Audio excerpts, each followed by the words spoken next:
La mayoría de los colegios electorales en Estados Unidos ya han cerrado, faltan todavía algunos en estas elecciones intermedias para renovar el Congreso, que se han convertido en un auténtico referéndum para el gobierno y las políticas del presidente Donald Trump.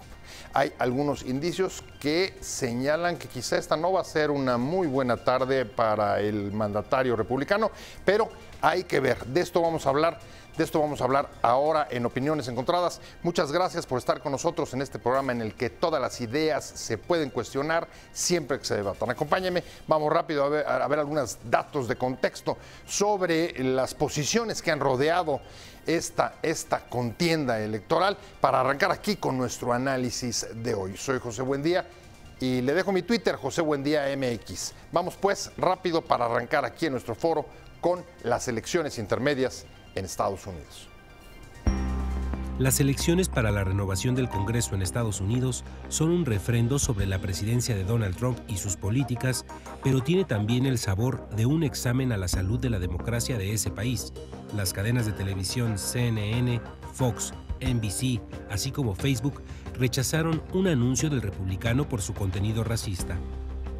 Se trata de los comicios intermedios más seguidos por la atención internacional porque su resultado será un indicativo de las posibilidades de Trump de reelegirse en la Casa Blanca y remodelar el país con sus amplios poderes.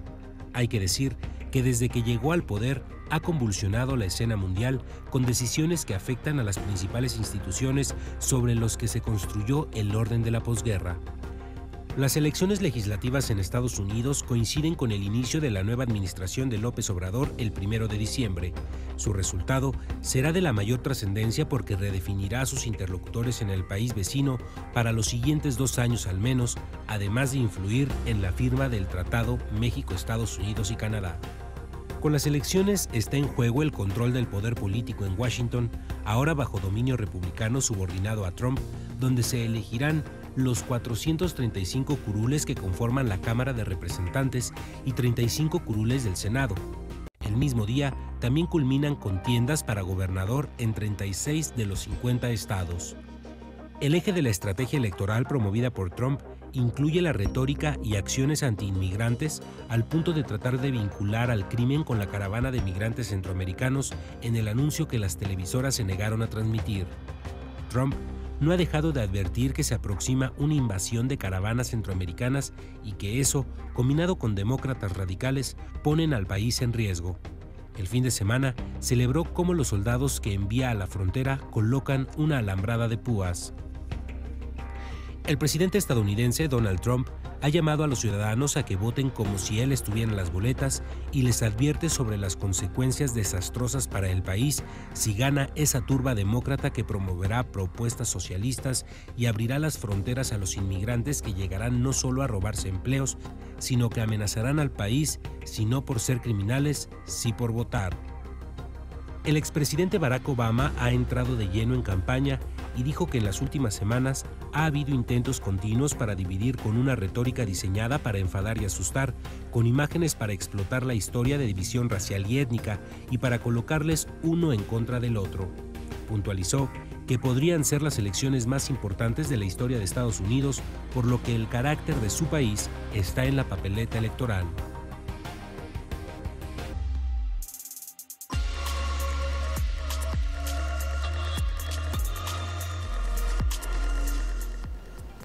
Arrancamos con Opiniones Encontradas. Muchas gracias por estar con nosotros.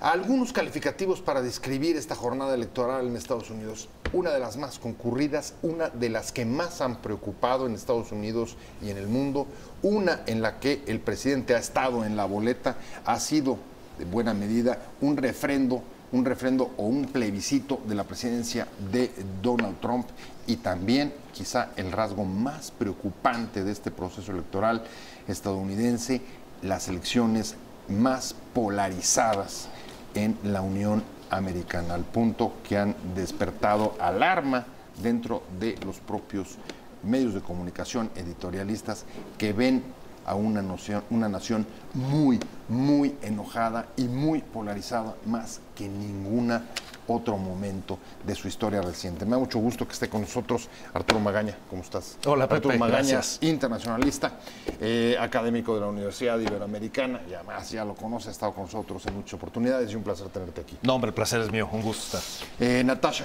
Muchísimo gusto. Natasha Uren es asociada de Comexi y además, lo voy a decir, Dilo. de la coalición de migrantes mexicanos. Así es, una organización binacional. Muchas Exacto. gracias. Muchas gracias por venir, de verdad, Natasha. Gracias. Te dejé al último porque los de casa siempre van al último. Muchas gracias, Paco Moreno. Gracias a ti, Profesor Pepe. académico de la UNAM. A tus órdenes, mi Pepe. Listo y puesto. Pues vamos a arrancar, si les parece, y si quieres comienzo contigo, Natasha. Están cerrando los colegios electorales en Estados Unidos. Hay algunos indicios de que el Congreso, por lo menos la Cámara de Representantes, el Senado, casi nadie está avalando la posibilidad de un cambio, pero la Cámara de Representantes sí. Y eso, ¿cuáles consecuencias verían en caso de que se produzca? Primero, si crees que es posible, y dos, sí, ¿qué consecuencias ves? Sí, sí es posible, ¿no? Que la Cámara Baja cambie. Tenemos 435 lugares en juego. Generalmente esta es una elección donde esto sucede. Tampoco tiene que asombrarnos, tampoco es un voto totalmente de castigo, podríamos decir, hasta cierto punto con Trump, pero lo que sí es muy interesante son las personalidades que también vamos a estar viendo llegando a esta Cámara Baja. Empezamos a ver muchísimo más representantes hispanos, muchos de origen mexicano, y eso, bueno, a nosotros como país nos pone en una posibilidad de diálogo directo y en otro lugar si empezamos a decidir hacer este lobbying con lo que le llamamos The Hill, ¿no? Con el Capitolio, nos da una gran oportunidad de interlocución. ¿Quiénes ves importantes que puedan llegar? Por supuesto, le En Cámara adelantamos, Baja. no tenemos todavía los datos, pero que tengan oportunidad y oportunidades importantes de llegar. Chuy García, Ajá. y yo creo que Chuy García va a ser una de las voces rampantes y más pro-mexicanas que vamos a encontrar en la Cámara Baja. Es de origen mexicano, nació en Durango, a los 4 años él migra con el origen del programa Bracero. Ajá. Tenemos a Xochitl Torres en Nuevo México, tenemos a Gil Cisneros en California, tenemos a Antonio Delgado, pero también a la vez vamos a tener una Cámara un poco diferente en el sentido de que también los demócratas fueron un poquito perdiendo ciertos lugares que venían de antaño, ¿no? Si recordamos, en Estados Unidos tú puedes reelegirte Sí. y no dejar el asiento. Y generalmente es más fácil repetir a aquellos que tienen Así el es. poder que los que van a buscarlo para conquistarlo. Pero, por ejemplo, tenemos el caso de Ocasio, ¿no? Esta chica que es de origen puertorriqueño, que nace en Nueva York, en un barrio predominantemente hispano, y entonces es una posibilidad que esta chica Ocasio llegue. Entonces vamos a ver una Cámara quizás más combativa a la que hemos visto. A nosotros nos pone un poco en problemas porque tenemos que firmar las renegociaciones de nuestro nuevo Tratado de Libre El Comercio, TEMEC. el TEMEC, Ajá. y vamos a ver, porque seguramente esta Cámara va a ser muy renuente de firmar dicho tratado, ¿no? También esperemos, ¿no? Digo, los que somos más demócratas, ¿no? Esperemos que logremos jalar 2 asientos del Senado. Si logramos jalar esos 2 asientos, entonces ganaríamos Texas y Florida. Texas y Florida, ¿no? Ajá. Con uno de ellos, el candidato que va, aparte, retomaría un liderazgo importante dentro del Partido Demócrata y es un gran aliado de México, que es Beto O'Rourke, quien está en El Paso, Texas. Entonces, constantemente entiende esta sinergia entre Ciudad Juárez, México, nuestros problemas. De hecho, lo ves como de repente viene haciendo Facebook Lives, cruza, busca una interlocución natural, ¿no? Se entienden como uno solo. Entonces, sería muy, muy interesante, más la cantidad de estados que también hoy se juegan, ¿no? Que son muchísimos. Sí, claro, de gubernaturas, Arturo Magaña. A ver, pone un montón, Natasha pone un montón de nombres sobre la mesa. Y yo lo que me preguntaría es si estos nombres son el resultado de un cambio de estrategia en el reclutamiento de los demócratas, o es un asunto más bien normal de una cada vez mayor afluencia de hispanos, de mexicanos en el Partido Demócrata. Bueno, seguramente. ¿Cómo entenderlo? Claro. Bueno, seguramente son las dos cosas, ¿no? Porque Alejandra Ocasio-Cortez no tiene cabida en un momento político previo. Así es. Su naturaleza es justamente venir a dar respuesta a muchos de los conflictos identitarios del propio Partido Demócrata, que ella y un grupo grande lo quiere mover hacia la izquierda. Y hay como esos nombres, muchos otros que también forman parte de una personalidad peculiar. Amy McGrath, esta mujer piloto de combate en Kentucky que está pues, contra el incumbent, ¿no?, republicano, pues, genera también una gran expectativa sobre la agenda, equidad de género, romper el techo de cristal y ciertas circunstancias semejantes dentro del propio Partido Demócrata, que tampoco es que haya tenido prácticas perfectas respecto de estos temas. Entonces claro, son la parte más crítica quizá del Partido Demócrata. Lo mismo pero las digamos hay un huestes. fortalecimiento de las alas más críticas, más radicales, más fuertes y más vinculadas a la migración. Pues probablemente ¿o no? sí, probablemente ¿se puede sí leer porque, así o no? probablemente sí porque el discurso radicalizador de Trump, tremendamente polarizante sobre estos temas, lo que genera es ampliar, digamos, una base de respaldo posible a políticas contra Trump en materia migratoria. Es decir, republicanos moderados llamando a votar por los candidatos demócratas. Lo hemos visto las últimas 3 semanas. Demócratas más cercanos, digamos, al senador por Vermont, que ganó la elección, Bernie Sanders, que ya la ganó. Bueno, no la tenía muy difícil en Vermont, etcétera. O más bien otros liderazgos más cercanos a Barack Obama o a los propios Clinton. Es decir, como que se amplía muchísimo esa base y hay de dónde escoger, digamos. Esta circunstancia, digamos, de resolver la identidad del Partido Demócrata, pues no se va a resolver ahora, justo porque hay un enemigo mayor, que es Trump, y por lo tanto, pues digamos, es evidentemente que hay un planteamiento plebiscitario, ¿no? Sí, no se va a resolver ahora, pero incluso parte de las críticas, Paco, así como acaban de destacar, digamos, esta apertura de los candidatos del Partido Demócrata a candidaturas más radicales y más vinculadas a los hispanos, hay 2 notas que me llaman la atención. La desaparición prácticamente de los Clinton, no importan, no han estado presentes, no se sabe de ellos y no creo que les gusten. Y, en cambio, sí ha estado presente de manera inusual, participando directamente en la campaña. Y quizá una crítica general sobre este tema de la identidad de los demócratas, y es, a ver, están enfocados obsesivamente en Trump. Sigue siendo el eje de la campaña, incluso para ellos. Eso es ausencia de ideas, ausencia de proyecto, ausencia de identidad. Me parece que lo esbozado por Natasha y Arturo es no solamente correcto, sino el preludio de un choque de civilizaciones, de una nueva etapa sociológicamente en Estados Unidos, en donde quienes fueron migrantes hoy sacuden la Cámara de Representantes, hoy sacuden el Estado, hoy están haciendo que el establishment, llamado por ellos, se note más vivo, se note más reaccionante y no reaccionario. Me parece que es una llamada de atención muy seria, no solamente para las políticas públicas de Trump, sino para el pensamiento en general de los Estados Unidos y su relación no solamente hemisférica, sino con el resto del mundo. Tenemos que entender que este choque de civilizaciones va a simbrar la geopolítica mundial, va a tener sus alcances en el Reino Unido, va a tener mucho que ver con el Brexit. Es una continuidad de lo que hemos estado viendo en Brasil, de lo que vimos en Inglaterra, de lo que sucedió en México. Es un nuevo orden mundial al que nos tenemos que acoplar. No importan solamente los nombres, Pepe. Subrayo algo que dice Natasha.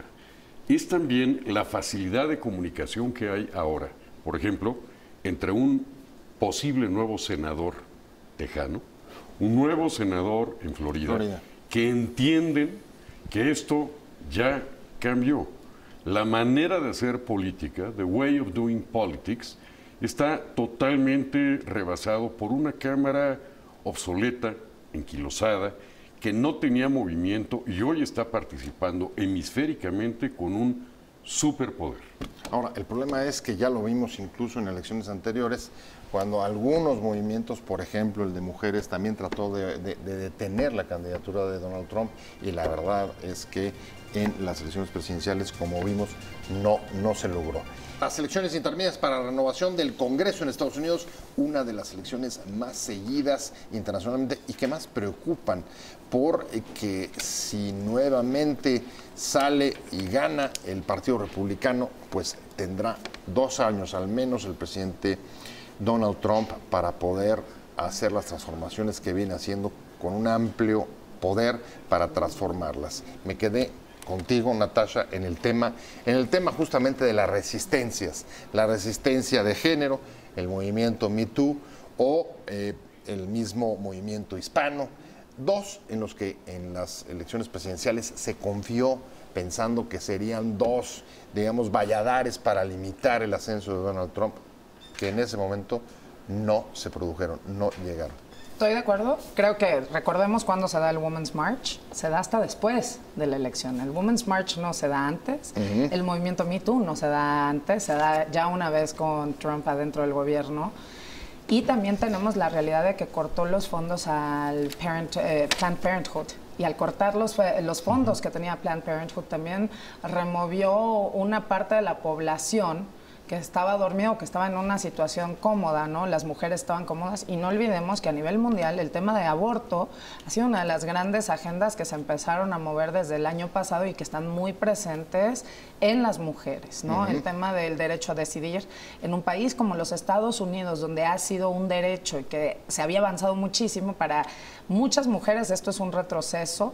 El tema de salarios, ¿no? El tema de que realmente las mujeres cayeron en cuenta de que no ganamos lo mismo. O sea, la brecha sigue siendo pronunciada. Así es. Ahora, eso nunca lo prometió, ¿verdad? No, nunca lo prometió. No es su tema. No hay nada con género. Okay. Es más, las mujeres sí quedan rezagadas, y como vemos a su esposa. No es personal, ¿no? Es de género. Es de género, tal cual. Y el tema que vemos con los hispanos es también, sí estamos viendo que hay 29 millones de hispanos que pueden votar, de los cuales en 2014 votaron 6.8. Este año, en lo que podías ingresar de voto previo, ya lleva 7.8, más todo lo que se esté dando hoy, más toda la movilización que empieza por muchísimas de las organizaciones. Creo que todavía le falta mucho a nuestra comunidad, por ejemplo, que somos 30,000 millones de mexicanos entre primera, segunda y tercera generación. Todavía falta mucho de entender el poder de un voto, ¿no? Evidentemente. Pero sí vemos una mayor movilización. ¿Es una conquista silenciosa, Natasha? Va un poco despacio esa conquista. Esperemos que se acelere un poco. Pero se está haciendo. Pues bueno, yo espero que lo hagamos. ¿Estamos reencontrando lo que era nuestro? Todavía no. Creo que todavía nos falta mucho a los mexicanos en los Estados Unidos ese empoderamiento. Generacionalmente, ¿qué te dice esto? Generacionalmente nos dice, tenemos 12 millones de primera generación y solamente 5 han ido por su derecho de conseguir la nacionalidad americana o ser binacionales, por un gran problema que existe de facto con nuestro propio país. Si me vuelvo americano, entonces renuncio a mi mexicanidad. Digo, fue también parte de nuestro debate aquí presidencial. Si recuerdan, a Nestora Salgado casi le tumban, y también a Napito, por ser binacionales. Entonces son discusiones. La discusión migratoria es una discusión de facto a nivel mundial. A ver, pero por ahí ves las resistencias, la posibilidad de cambio, porque esos 2 sean los grupos, digamos, que se movilicen esta vez en contra. ¿Tú coincides?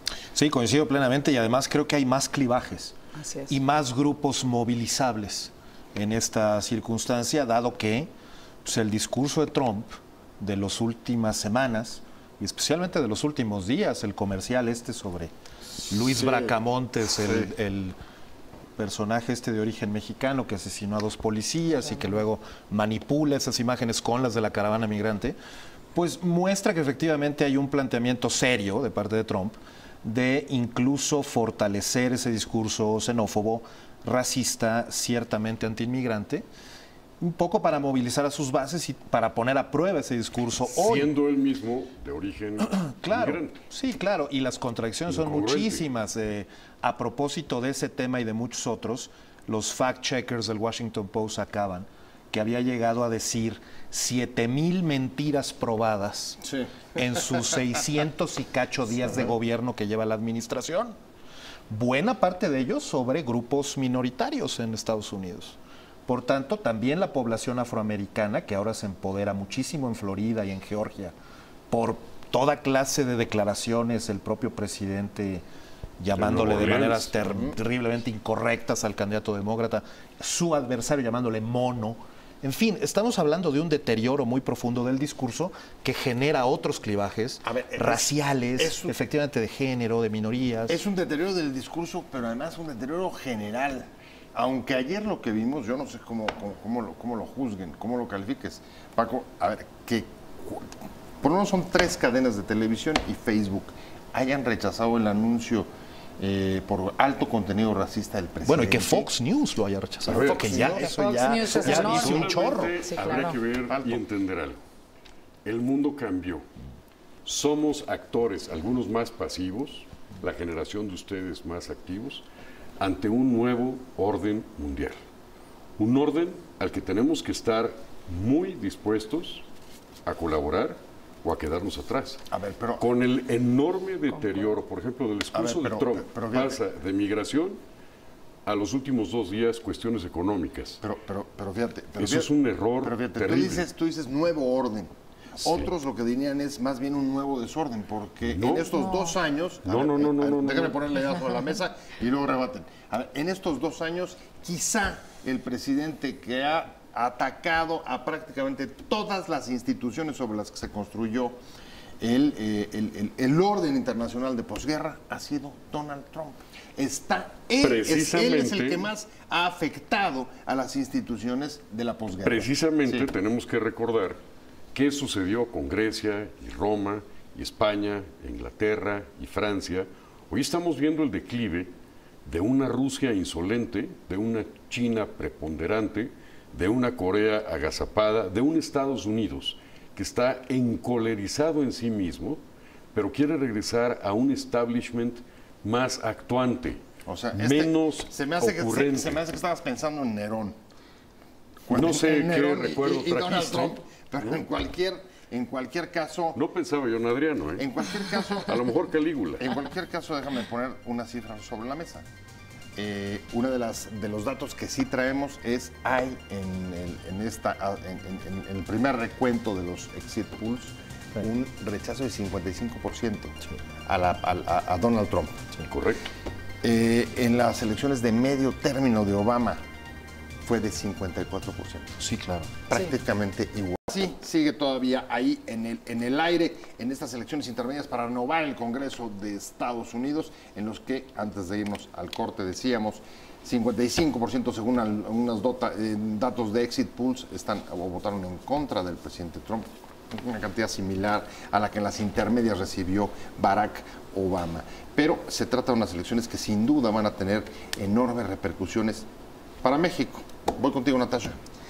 Bueno, yo creo que algo que debemos entender, que está en juego. Que está en juego una agenda migratoria, está en juego la política pública de armas. Yo creo que la verdad es que México no la ha tocado, no nos metimos en el debate de NRA. 2,000, ¿cómo son? 2,000 armas. Sí. Diario.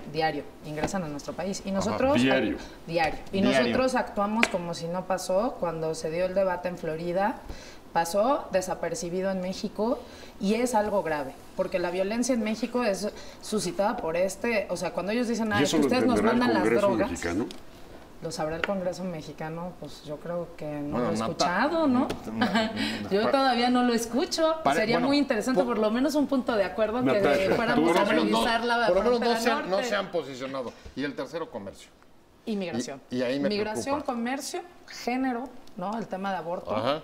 Y sí, comercio va a ser, o sea, las 3 más importantes son comercio, política de armas, que nos afectan directamente a nosotros como país, migración, política de armas y a ver cómo nos afectaría en un caso y en otro. Voy contigo, Arturo. En el caso del TECMEC, la prensa norteamericana, hoy, Wall Street Journal advierte, si ganan los demócratas puede haber obstáculos adicionales para la firma del TEMEC. Es decir, nos convendría más un triunfo de Donald Trump. Pero esa es la filosofía popular de toda la vida, la sabiduría popular de toda la vida. Los demócratas son buenos en materia migratoria, malos en materia comercial para México y viceversa. Pero también en la práctica la verdad es que no se sostiene ninguna de las dos. Tampoco yo confiaría en que una mayoría republicana sería también fácil para hacer aprobar un tratado de esta naturaleza o un instrumento de esta naturaleza, dadas las circunstancias que conocemos. Pero es cierto que, digamos, la lucha por espacios proteccionistas pues, se amplió mucho más allá del Partido Demócrata, ¿no? Y en materia migratoria, quizá, efectivamente, la derrota de Trump, en términos simbólicos, sería muy poderosa para ponerle, digamos, una especie de acicate a la agenda demócrata, para que sea muy enérgica en ese sentido. No tenemos que olvidar que se mantiene la política de tolerancia cero y sus terribles efectos. Pero seamos en Estados honestos Unidos. también, Arturo, no va a pasar una reforma migratoria. Tampoco No, con esta de ningún Cámara, lado. aunque sean demócratas, Y- no va a haber así es. reforma Oye, migratoria. Natasha, perdón, y seamos todavía más honestos. Se ve cuesta arriba que consigan, la mayoría en la Cámara de Representantes, se ve todavía más cuesta arriba que consigan el Senado, que pues, sería útil para temas mexicanos, pero en general para temas de derechos humanos, Mira, por yo ejemplo, me para conformo. detener nombramientos en la Suprema Corte y tal. Yo me conformo si se ve cuesta discuta arriba. DACA. O sea, me conformo si logramos que en los próximos Beto O'Rourke, 2 que está años muy haya comprometido, Beto O'Rourke. una discusión sobre DACA. Y Ojalá estos la jóvenes haya. tengan un Arturo, relief. ojalá la haya. Pero Natasha, veremos. Ven en este nuevo orden mundial una derecha, una izquierda, o más bien regresamos a aquel progresista y conservador. ¿Queremos mover a la sociedad o la sociedad va a mover a ese establishment? Ya no podemos estar pensando en esa sociedad que creía en todo lo que se le decía. Más bien hoy hay que escuchar a la sociedad y hay que estar muy atentos a que ellos pueden darle un viraje. Bretton Woods, en materia económica, acabó. Los Chicago Boys acabaron. El neoliberalismo está muerto. Ya parecería que Kafka podría ser costumbrista. O Stalin pacifista. ahora, a ver, perdón, es pero un nuevo orden mundial. Ahora, en medio de esa discusión, el próximo primero entra el presidente electo. Vamos a tener un nuevo presidente que va a tener ¿Quién no está gobernando nuevos interlocutores. Que está preparando ya el informe, pero de hecho no ha entrado, según él. ¿Qué crees que sea mejor en términos de interlocución para el gobierno de López Obrador? ¿Un Congreso republicano que mantenga Trump la mayoría ahí o un Congreso dividido con los demócratas en la Cámara de Representantes? Yo le apuesto a un Congreso dividido. Tú no, el Yo le presidente electo. apuesto a un Congreso dividido porque podría restablecer los nexos el presidente López Obrador para tratar de salvar algunas cosas que no van a pasar del Tratado Nuevo de Libre Comercio, que tampoco van a pasar en lo que significa no solo el tratado, sino socialmente lo que implica el rechazo a esa migración. O sea, tú dices nos conviene. ¿Qué vamos a hacer con ese tapón que se va a generar con estos migrantes que no vamos a dejar que pasen? ¿Qué vamos a hacer con ellos?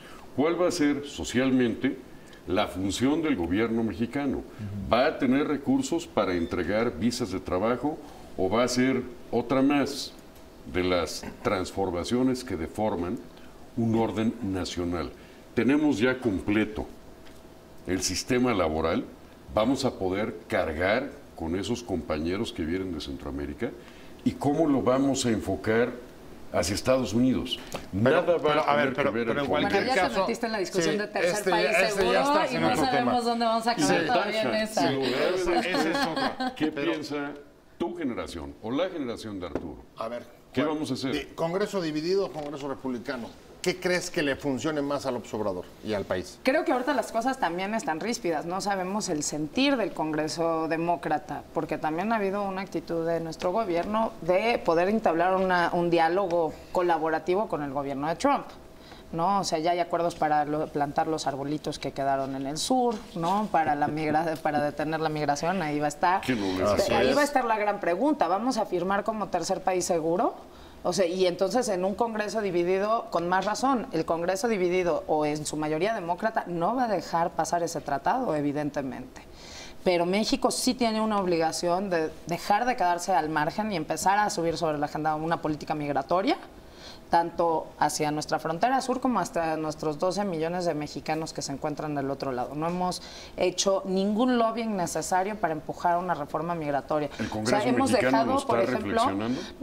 No lo sé. Al parecer, yo no he escuchado grandes pronunciamientos, pero tenemos 800,000 jóvenes hoy por hoy que sí están esperando un relief, y la verdad es que tú los ves que ellos solitos están haciendo su lobbying. No tienen ningún gobierno que los represente. Entonces no son mexicanos, no son gringos.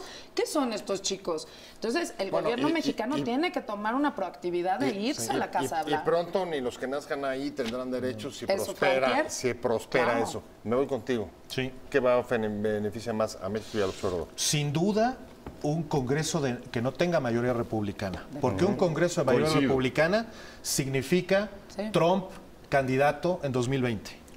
Sería validar ese discurso, sería comprar enteramente la estrategia de campaña como la exitosa y anular cualquier posibilidad de que tenga incentivos el Partido Republicano para cambiar ese liderazgo. Por lo tanto, podemos sufrir un poquito con el Telecán. Es un referéndum sobre las políticas. Claro, es mucho más profundo. Mira, que se impongan esas políticas que incluso los obstáculos con el Telecán. Ya lo creo. Ese es un poco el mensaje. Ya lo creo. Sí, totalmente. Ya lo creo. No hay discrepancias en esta mesa sobre el punto. No debería de haberlas. Me congratulo de que no las haya. Pepe está en esa brecha generacional. Tal cual. Pues se me fue el tiempo. Vamos a estar muy atentos. Siga los espacios de Excelsior Televisión para ir conociendo los resultados de estas elecciones intermedias que en efecto van a tener un efecto importante en el futuro de la relación entre México y Estados Unidos por los nuevos interlocutores que pudieran surgir en la Cámara de Representantes y por supuesto también respecto de las expectativas del presidente Donald Trump de poder reelegirse en 2 años. Hay mucho en juego, lo decía el presidente Barack Obama, decía él, las elecciones más importantes de nuestra historia. Vamos a ver, pero por lo pronto vamos a conocer los resultados y estar a punto de comenzar a correr. Muchas gracias, Natasha. Un placer de verdad haberte tenido. Natasha Uren, asociada de Comexi y además de la Coalición Inmigrante Mexicano. Arturo Magaña, como siempre, gracias, un placer Pepe, internacionalista de la Iberoamericana. Paco Moreno, como siempre, muchas gracias. Académico, abogado de la UNAM. Y gracias a los tres, pero sobre todo a usted por habernos acompañado hoy aquí en Opiniones Encontradas.